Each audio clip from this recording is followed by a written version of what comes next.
우리는 계속해서 로마서 말씀을 보고 있습니다. 말씀을 보기에 앞서서 로마서의 핵심 성구인 로마서 1장 16절, 17절 말씀을 다시 한번 보겠습니다. 로마서 1장 16절, 17절 말씀입니다.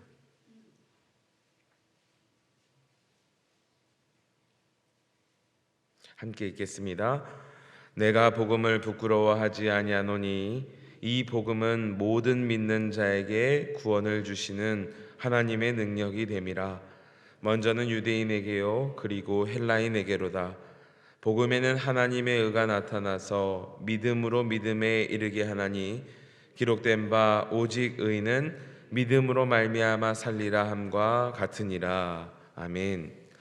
이 복음은 모든 믿는 자에게 구원을 주시는 하나님의 능력이 됨이라 라고 말씀하였습니다. 바울은 복음이 무엇인지, 하나님의 의가 무엇인지를 1장부터 8장까지 말씀으로 소개했습니다.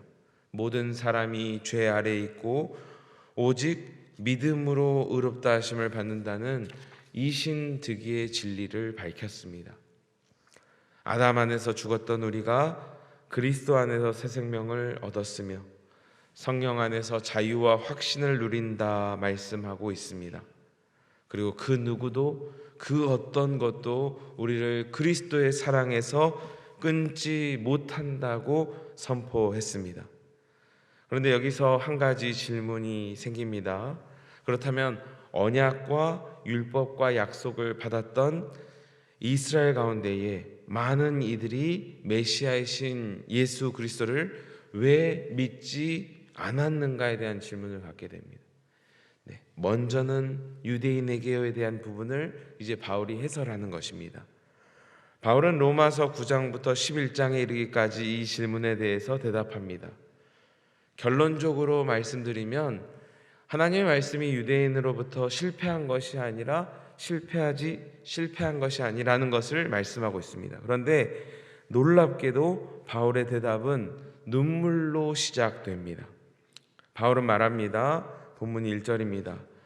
나에게 큰 근심이 있는 것과 마음에 그치지 않는 고통이 있다고 말합니다.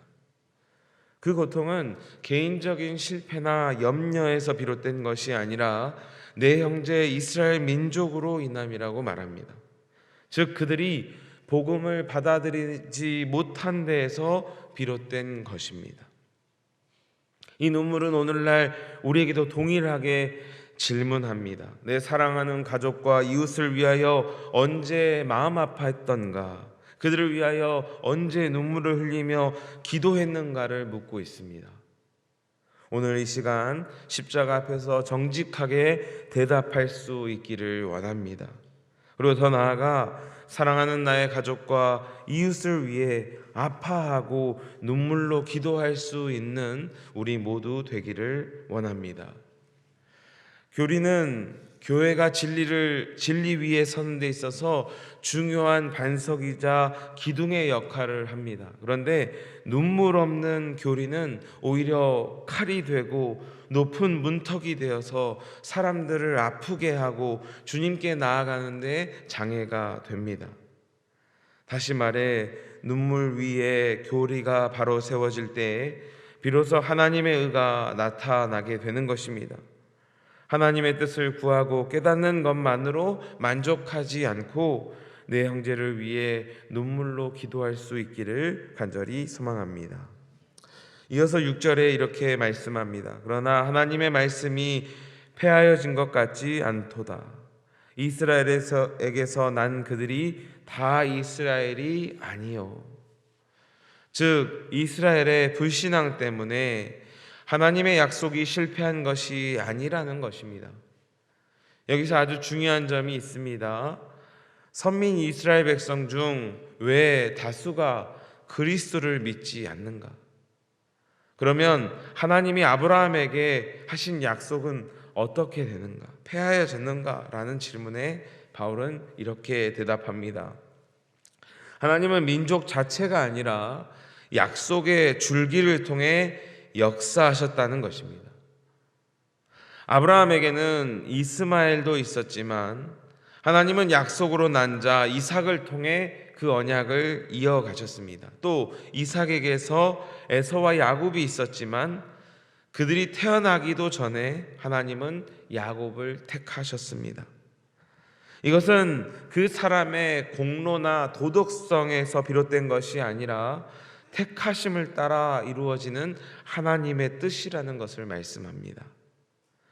또 여기서 우리는 오해해서는 안 됩니다. 이는 어떤 개개인은 이유 없이 버려지고 어떤 개개인은 이유 없이 선택됐다는 식으로 해석해서도 안 됩니다. 전선하신 하나님께서 모두가 아니라 하나님께서 택하신 자들을 통해 일하셨고 그 선택에는 불의가 없다는 것입니다. 하여 믿지 않는 자들이 있다고 해서 하나님의 말씀이 패한 것이 아니라는 것입니다. 오늘날 이방인들이 믿게 되고 유대인 중 많은 이들이 믿지 않는 현실도 이 틀 안에 있는 것입니다.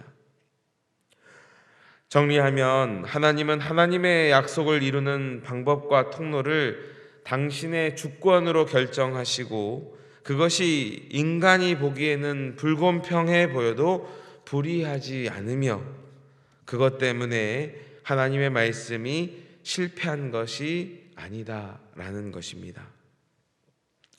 14절입니다. 그런즉 우리가 무슨 말을 하리요? 하나님께 불의가 있느냐? 그럴 수 없느니라.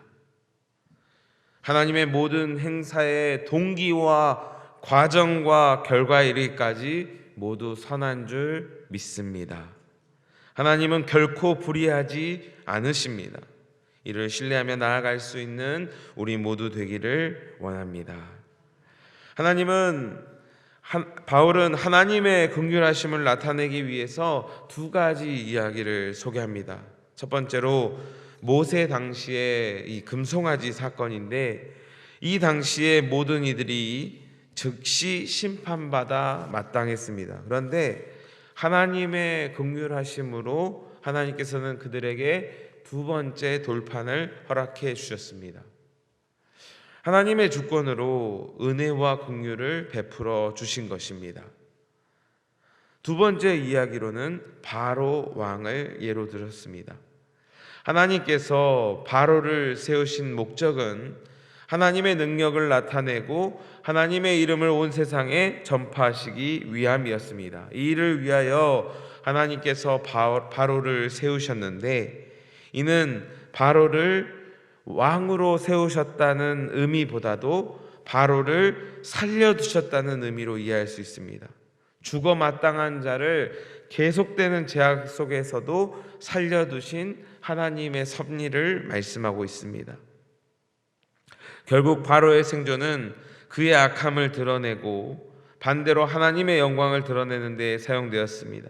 이처럼 하나님은 자신을 믿는 자를 통해 영광 받으실 뿐만 아니라 대적하는 자들을 통해서도 영광 받으실 수 있는 분이시라는 것입니다. 이것이 바로 하나님께서 통치하시는 이 땅에서 악인들이 존재하는 이유가 되는 것입니다. 여기서 예상되는 반론이 또 등장합니다. 19절입니다. 그러면 내가 내게 말하기를 하나님이 어찌하여 허물하시느냐? 누가 그 뜻을 대적하느냐 하리니? 라고 했습니다. 만약 모든 것이 하나님의 주권대로 된다면 하나님이 왜 우리를 책망하시느냐라는 질문입니다. 이에 20절 21절입니다. 이 사람아 내가 누구이기에 감히 하나님께 반문하느냐? 지음을 받은 물건이 지은 자에게 어찌 나를 이같이 만들었느냐 말하겠느냐? 토기장이가 진흙 한 덩이로 하나는 귀 쓸 그릇을 하나는 천이 쓸 그릇을 만들 권한이 없느냐라고 말씀합니다. 즉 우리는 하나님의 주권에 대하여 항변할 자격이 없다는 것입니다. 또 이어서 하나님의 주권 뒤에 숨겨진 놀라운 목적을 이야기합니다. 하나님은 오래 참으신 분이시오 심판받은 자들까지도 즉시 심판하지 않으시고 오래 참으시는 분이라 말합니다. 심판받을 자들까지도 즉시 심판하지 않으시고 오래 참으시는 그 이유는 긍휼의 그릇들에게 하나님의 영광의 풍성함을 알게 하기 위함이라고 이야기합니다. 그리고 놀랍게도 그 긍휼의 그릇에는 유대인뿐 아니라 이방인도 포함된다는 것입니다. 여기서 25절부터 29절까지의 말씀으로 호세아 선지자와 이사야 선지자의 말씀을 인용하여 하나님은 남은 자들을 통해 당신의 구원을 이루신다 말합니다. 그리고 끝으로 30절부터 33절까지의 말씀은 본문의 결론부에 해당되는 말씀인데 이렇게 말씀합니다. 그런즉 우리가 무슨 말을 하리요? 의를 따르지 아니한 이방인들이 의를 얻었으니 곧 믿음에서 난 의요. 의의 법을 따라간 이스라엘은 율법에 이르지 못하였으니. 이방인들은 의를 추구하지 않았는데 의를 얻었고, 이스라엘은 율법을 열심히 추구했지만 율법의 목적에 이르지 못했다고 이야기합니다. 이것이 어떻게 가능합니까?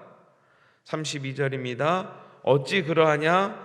이는 그들이 믿음을 의지하지 아니하고 행위를 의지하였기 때문이라고 말합니다. 이스라엘의 문제는 노력의 부족이 아니라 방법이 잘못된 것입니다. 그들은 자신의 행위로 의를 얻으려 했던 것입니다. 반면 이방인들은 믿음으로 하나님께서 주시는 의를 받았다라는 것입니다. 즉 신앙생활에 열심히 중요한 것이 아니라는 것입니다. 무엇에 근거하느냐가 중요하다는 것입니다. 자기의에 근거한 열심은 오히려 그리스도를 거부하게 만들지만 반대로 예수 그리스도를 믿는 믿음은 구원에 이르게 한다고 말씀합니다. 이 시간 몇 가지 기억하고 또 결단하기를 원합니다. 우리가 첫 번째로 기억해야 될 것은 하나님 앞에 겸손해야 된다는 것입니다. 구원이 우리의 의지나 노력이 아니라 하나님의 긍휼하심으로 말미암았다는 사실을 기억할 때 우리는 교만할 수 없습니다. 여러분, 우리가 의로워서 이 자리에 있습니까? 세상 사람들보다 선해서 이 자리에 있습니까? 아니요. 하나님의 전적인 은혜로 우리가 이 자리에 있음을 믿습니다. 우리가 구원받는 것은 하나님의 전적인 은혜로 이루어졌기 때문에 내 의를 자랑하지 아니하고 하나님의 은혜 앞에 겸손해야 될 줄 믿습니다. 두 번째로 우리가 기억해야 될 것은 우리는 예수 그리스도를 중심으로 삼아야 한다는 것입니다. 우리는 자기 의를 추구하는 함정에서 벗어나야 됩니다. 신앙생활을 오래 하면 오래 할수록 자기 의가 생기는 것 같아요. 우리의 행위와 열심과 헌신으로 신앙생활하는 경우들이 너무나 많이 있습니다. 그런데 그것이 아니라 오직 예수 그리스도만이 우리의 의가 되심을 날마다 고백해야 될 줄 믿습니다. 과거에 내가 이렇게 했는데, 무엇을 했는데, 내 행위와 내 의가 중심이 되는 순간 예수 그리스도가 나를 넘어지게 하는 걸림돌이 되는 것입니다. 오직 믿음으로 예수 그리스도를 내 삶의 중심으로 삼아 부끄러움을 당하지 않는 우리 모두 되기를 원합니다. 마지막으로 우리가 기억해야 될 것은 우리는 하나라는 것입니다. 하나님께서 유대인과 이방인을 모두 부르셔서 한 백성으로 만드셨듯이 우리도 교회 안에서 배경과 상관없이 서로를 긍휼의 그릇으로 서로 존중하고 사랑함이 마땅한 줄 믿습니다.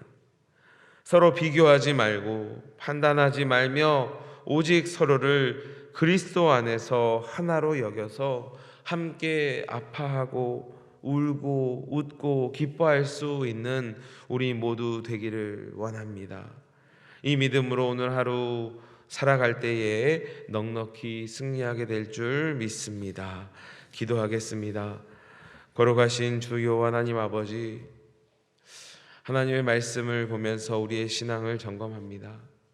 지난날 왜 하나님은 의인을 고통 가운데 두시고 또 악인을 복 가운데 두시나 라는 이 의문 앞에 하나님의 전적인 긍휼과 섭리를 다시 한번 보게 하시니 감사드립니다. 주님의 긍휼과 섭리 앞에 의심하고 원망하였던 우리의 지난 날을 되돌아보며 이 시간 회개하오니 주님 용서하여 주옵시고 이후로는 겸손하게 예수 그리스도를 중심으로 삼고 하나 되며 살아갈 수 있는 우리 모두 될 수 있도록 인도하여 주시옵소서. 이 시간 말씀을 의지하며 회개하며 결단할 때에 하나님께서 믿음 더하여 주시고 넘어지거나 부끄러움 당하지 아니하고 담대하게 한 걸음 한 걸음 내디딜 수 있는 우리 모두 될 수 있도록 인도하여 주옵소서. 이 시간 또 추운 날씨 속에서도 하나님 우리의 안락함을 포기하고 주님 앞에 나와 기도할 제목이 있어 기도합니다. 하나님 굽어 살펴 주옵시고 우리가 기도할 때 하나님 들어주셔서 하나님의 하나님 되심이 저희가 하나님의 자녀됨을 경험하고 고백하는 이 아침과 오늘 하루 될 수 있도록 인도하여 주시옵소서. 주님 또한 총동원주의를 준비하는 중에 있습니다. 하나님 이 땅에서 고통 가운데 있는 영혼들, 하나님의 뜻을 알지 못한 채 방황하는 영혼들, 바울의 눈물을 바라보며 눈물로 호소하며 기도합니다. 사랑하는 가족과 이웃들 주님 앞에 돌아올 수 있도록 저희를 통하여 마음껏 일하여 주시고 역사하여 주시옵소서. 또 이 시간 주님 앞에 마음의 소원을 담아 예물 올려드리는 손길이 있습니다. 이 예물을 기뻐 받아 주옵시고 이 예물이 사용되는 곳마다 주님의 뜻이 이루어지게 하여 주옵시며 드린 손길 위에 믿음에 합당한 은혜와 복으로 넘치도록 채워 주시옵소서. 저희의 모든 기도와 간구에 응답하여 주실 것을 믿고 의지하며 우리를 죄에서 구원하신 우리 구주 예수 그리스도의 이름으로 간절히 기도드리옵나이다. 아멘.